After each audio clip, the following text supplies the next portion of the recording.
हां, आता त्यांनी आपल्याला स्लोप आणि डिप्लेशन काढा असं म्हटलेलं नाही आहे. त्यांनी म्हटलं आहे आपल्याला determine the position and value of maximum depletion. ती मॅक्झिमम डिप्लेशनची व्हॅल्यू किती ते सांगा आणि किती अंतरावर आहे ते सांगा. स्लोप आणि डिप्लेशन काढायला लावलेलं नाही आहे. तर हे गोष्ट समजून घेण्यासाठी आपल्याला माहिती असायला पाहिजे काय बरं का, की स्लोप जेव्हा झिरो असतो, जिथं स्लोप झिरो असतो ना तिथं डिप्लेशन मॅक्झिमम असतं.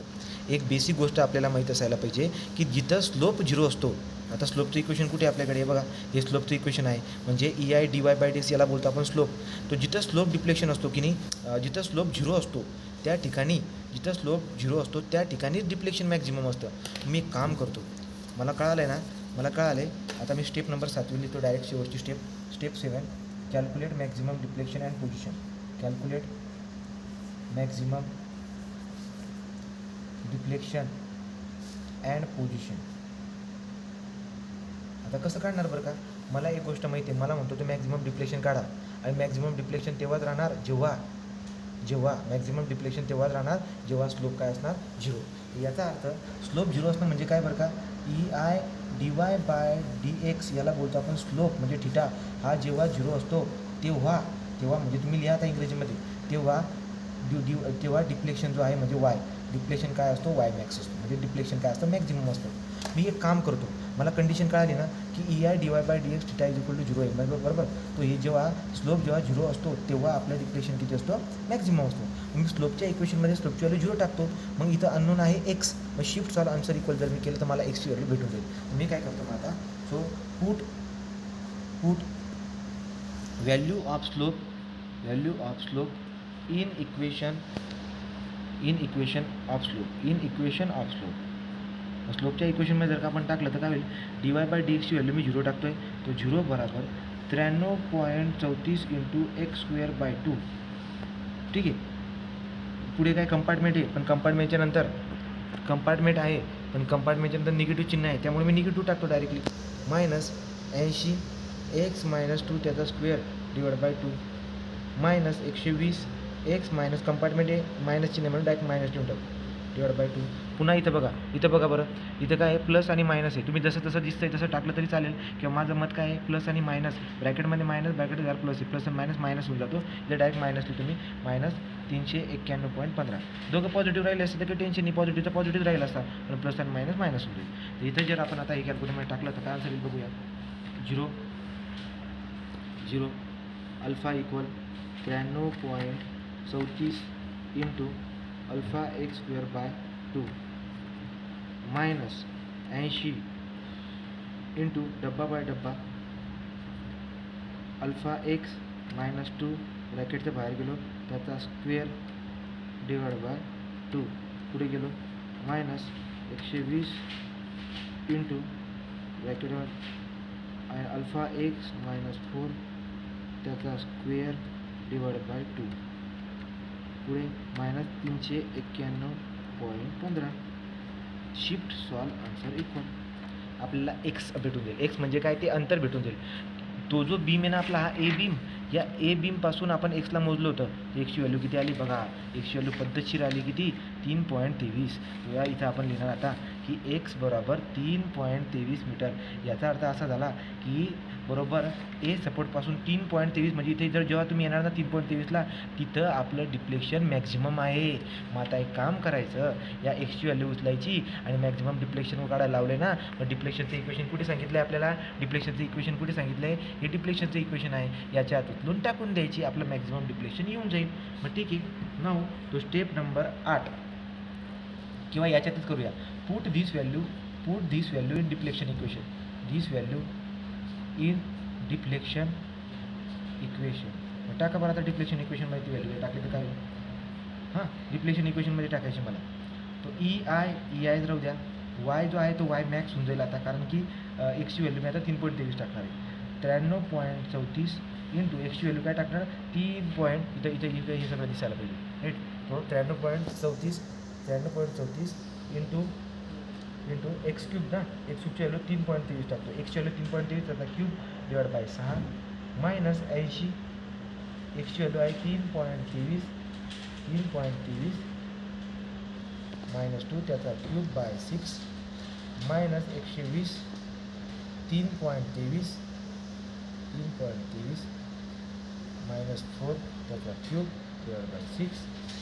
पुढे आता प्लस आणि मायनस लिहितो 3.391.15 इंटू किती आला इंटू 3.23. तर बघू बरं आता हे व्हॅल्यू जेव्हा आपण टाकणार याच्यामध्ये तर काय होतं बघूया आता. याला जेव्हा आपण टाकणार आपल्या इक्वेशनमध्ये तर विषय काय होतो ते बघून घेऊया. सो डिफ्लेक्शनचं इक्वेशन बघायचं आहे आपल्याला 3.23 येतो तो. त्याला जर आपण तिथे टाकला 3.23 हां. आता इथं जर का आपण डायरेक्ट कॅल्क्युलेटमध्ये टाकायला गेलो तर आन्सर चुकायचे चान्स दिसायला भेटतात. का बरं सांगतो. काय होतं माहिती आहे का, हे जे पण ब्रॅकेट आहेत ना हे जेव्हा आपण यात बघतोय तर आता आपण जेव्हा आपण याला बघतोय तर इथं मला ना नेहमी या ब्रॅकेटमध्ये मोठा मायनस छोटा पाहिजे. छोटा मायनस मोठा असेल ना तो ब्रॅकेट आहे कॅन्सल होऊन जाईल.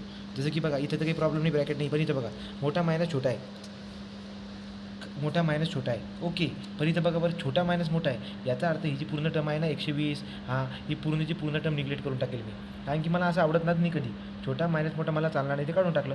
मग ई वाय मॅक्झिममची व्हॅल्यू काय आली EI मॅक्स बरोबर 93.34 इंटू 3.23चा क्यूब डिवाइड बाय 6 ठीक आहे मायनस 80 3.23 मायनस 2 त्याचा क्यूब डिवाइड बाय 6 आणि पुढे मायनस 391.15 इंटू 3.23. आता ही जर मी कॅल्क्युलेटरमध्ये व्हॅल्यू टाकली तर माझी काय होतील करता वाय मॅक्स होईल इन टर्म ऑफ EI. मग टाकू बघू किती आन्सर येते ते किती येते 93.34 इंटू डबा बाय डबा केला 3.23 त्याचा cube divide by 6 minus 80 into ब्रॅकेटमध्ये 3.23 मायनस 2 त्याचा काय होते त्याचा cube divide by 6 minus 391.15 into 3.23 हे उत्तर येईल आपलं. ते उत्तर किती येतं आता मायनस 263.99 ठीक आहे ना. तो डिफ्लेक्शन निगेटिव्हमध्ये येते याचा अर्थ काय झाला याचा अर्थ डाऊनवर्ड डिफ्लेक्शन ठीक आहे. तो डिफ्लेक्शन जे काही निगेटिव्ह येते याचा अर्थ काय उत्तर आपलं निगेटिव्ह येते उत्तर निगेटिव्ह येते ठीक आहे बरोबर एकदम बढिया. चला किती आलं उत्तर आलं आता EI वाय मॅक्स बरोबर 763 मायनस 763.99 म्हणजे मी जवळजवळ 764 घेतो मायनस 764 EI वाय मॅक्स. तर मला फक्त वाय मॅक्स काढायचं आहे. आपण अजून पुढे जाऊन आपल्याला सॉल्व करावं लागणार कसं वाय मॅक्स बरोबर जो EI इथं मल्टिप्लायला आहे पलीकडे जाऊन डिवाइडला होईल मायनस 764 डिवाइड बाय E आणि I आणि तुम्हाला EIची व्हॅल्यू उदाहरणामध्ये दिलेली आहे. हे बघा काय दिली बरं EIची value 1.4 into 10⁻11 kilo newton into mm². लक्षात घ्यायचं मॉसमध्ये जास्तीत जास्त करून आपल्याला न्यूटन आणि mmच पाहिजे पण इथं किलो येऊन गेला आहे किलो म्हणजे 10⁻3. मग आपण काय करूया इला इथं परत 10⁻3 करून टाकू म्हणजे आपलं न्यूटन आणि mm² होऊन जाईल. तेव्हा करा तो मायनस 764 इथं ओके आहे डिवाइड बाय काय बरं का इथं काय करणार 1.4 इंटू 10⁻11 10.11 राईट. आणि जर मी असं केलं व्हॅल्यू किती बरं एकदा चेक करू आपण मायनस 764 डिवाइड बाय 1.4 इंटू 10⁻11 खूप मोठी व्हॅल्यू येते ती व्हॅल्यू खूप मोठी येते. याचा अर्थ आपल्याला काय करायला पाहिजे बघा या EIच्या व्हॅल्यूला तसं राहू देतो समजा मी काय करतो EIच्या व्हॅल्यूला तसं राहू देतो तो आपल्याला काय करायला पाहिजे आता EIची व्हॅल्यू टाकणं गरजेचं आहे. मी काय करतो त्याला समजा किलो न्यूटन आणि मीटरमध्ये टाकायचा ट्राय करतो. किलो न्यूटनमध्ये तर आहे बघा जी EIची व्हॅल्यू आहे ना 1.4 10⁻11 किलो न्यूटनमध्ये आहे पण मी काय करतो आता mmला आहे ना mmच्या स्क्वेअरला मी मीटरमध्ये कन्वर्ट करायचा ट्राय करतो. कसं करतो इथं करतो खाली हिअर वाय मॅक्स बरोबर मायनस 764 ओके पण EIची व्हॅल्यू किती बरं का 1.4 इंटू 10⁻11 किलो न्यूटन मला पाहिजे. चला मी किलो न्यूटनला ओके म्हणलो आणि mmचा स्क्वेअर आहे तो mmच्या स्क्वेअरला मी कसं लिहिणार 1 mmला लिहितो मी 10⁻⁻ इंटू करतो इथं 10⁻³ मीटर 1 mm बघा तिथं mmचा स्क्वेअर म्हणतोय तो इथं mmचा स्क्वेअर म्हणतोय याचा अर्थ mm दोनदा आहे. 1 mmचा अर्थ होतो 10⁻³ मीटर पुढच्या mmचा अर्थ पुन्हा 10⁻³ मीटर होऊन जाईल. तर या पद्धतीने जर आपण केलं तर उत्तर आपलं मीटरमध्ये येऊन जाईल. मी टाकून बघतो काय बरं का बघा minus 764 divide by 1.4 into 10⁻11 into 10⁻³ into 10⁻³ उत्तर किती आलं उत्तर येतं आहे वाय मॅक्स बरोबर -5.45 इंटू 10⁻³ हे उत्तर कशात येईल मीटरमध्ये, कारण मी मीटरमध्ये करून टाकलं आहे राईट. आणि लक्षात घ्यायचं 10⁻³ मग आता तुम्ही जे पण उत्तर आलं आहे मीटरमध्ये काढलं ना त्याला इंटू 1000 करून टाका, इंटू 1000 करा, तुम्हाला जे उत्तर भेटेल ते MM मध्ये भेटेल. किती उत्तर आलं आपलं Ymax बराबर -5.45 mm. This is my answer, this is my final answer. व्हिडिओला शांततेत पुन्हा बघा, तुझं काम होऊन जाईल.